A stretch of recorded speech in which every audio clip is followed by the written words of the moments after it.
Today, I'm going to teach you how to add pages to your Shopify store.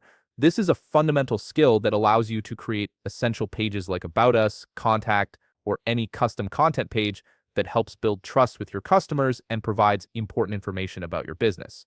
To get started, open your web browser and navigate to Shopify.com. Once you're there, log into your account using your credentials. Make sure you're using the account associated with the store you want to edit, as this will ensure you're working with the correct store settings.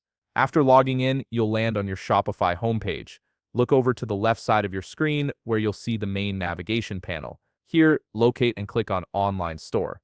This section is where you'll manage all the content and appearance of your storefront, making it the central hub for customizing your store's public-facing pages. Under the Online Store section, you'll see several options appear. From these, click on Pages. This will take you to a list of all the existing pages on your store. If you're just starting out, this list might be empty, but don't worry, we're about to change that. Now, direct your attention to the upper right corner of the screen. You'll see a button labeled Add Page. Click on it to begin creating your new page. This action will open up the page editor where you'll input all the details for your new page. The first thing you'll need to do is give your page a title. In the title field, type in something descriptive like About Us. This title will appear in your navigation menu and at the top of the page, so choose something clear and relevant to the content you're planning to add. Next, you'll need to input content for your page. In the content field, you can type directly or format text using the built-in editor.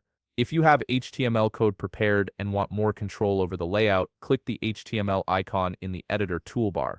This will allow you to paste your HTML code directly into the content field, giving you complete customization over how your page looks. After adding your content, look over to the left side of the editor. Under Visibility, click on the drop-down and select Visible. This ensures that your page will be accessible to visitors once it's published.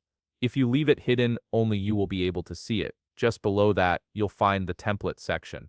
Here you can choose from your existing templates to determine how your page will be styled and laid out. Select the one that best fits the type of content you're displaying. Different templates offer different layouts, so pick one that complements your page's purpose. Once you've completed all these steps and you're satisfied with how everything looks, click the Save button in the upper right corner. This will publish your new page and make it live on your store. Your new page is now part of your Shopify store and ready for visitors to view. If you found this video helpful, please leave a like, subscribe, and see you in the next video.